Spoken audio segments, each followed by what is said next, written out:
Antum akin natibutin ati.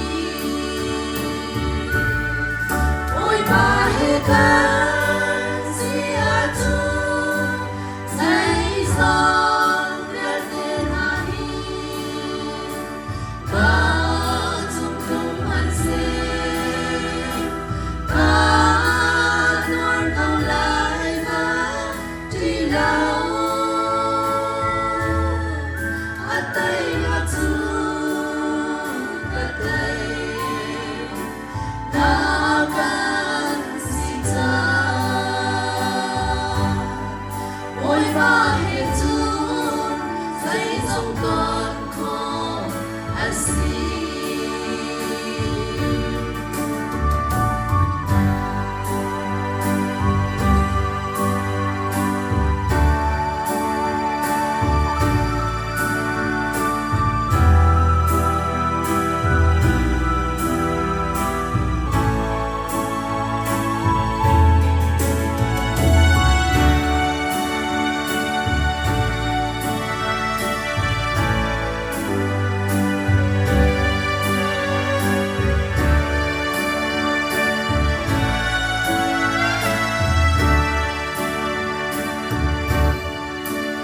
Ôi ba dung tu chọc nâng na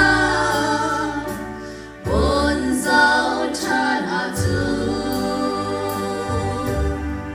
tốt mi pha lên đi khan hoan an liam ta kri đi lung ngay pha vial de gió